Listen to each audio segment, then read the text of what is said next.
Paha kay nako sa filter oy. Nako i-share sa inyo ano.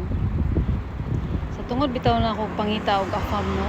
Naabot ko diri sa Israel. Story time ta. Story time ta. I-share na ako sa inyo akong experience diri na tong time nga na afam hunter ko. Na ako'y na-meet nga afam sa dating site no. Siyempre nag-meet mi sa dagat. Ayon ko nindot mo to, social man to nga beach good. Abi ko librehon ko niya kaon. Natingala ko ning pungko man siya sa daplin. O gikuha niyang bag, kuha niyang kutsilyo, kuha siya kutsara, gihiwa ang kiwi o nangaon mig kiwi sa daplin sa kalsada. Kaingon ko, punyita man ni nga afam.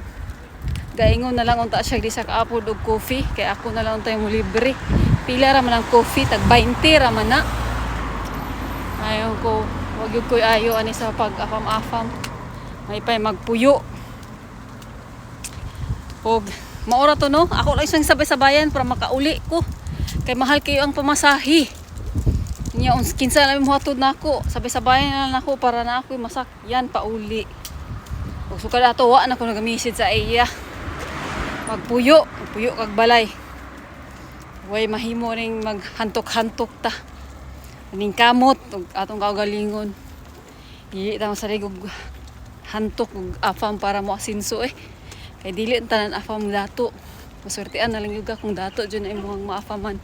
Pero kanang mga dato nga afam, di man sad na sila mopunit og orimos ka nga pagkatao, pobre kay ka, wala lang kay panudlay, wa kay pangriban sa imong buhok, di na sila mo punit og mga inana no.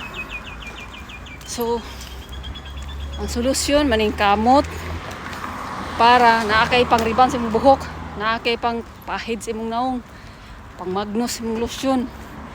Para ang afam nga adunahan pod gikan ko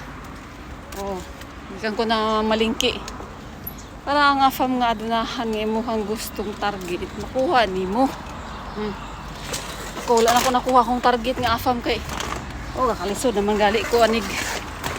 Gud naman gali ko ani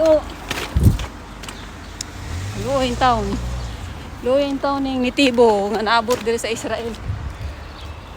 Way swerte. Pero sige lang, maningkamot ang gihapon. Anam gining kinabuhi. No, makailad gining filter grabe na makailad ang filter. Ay, gwapa kayo.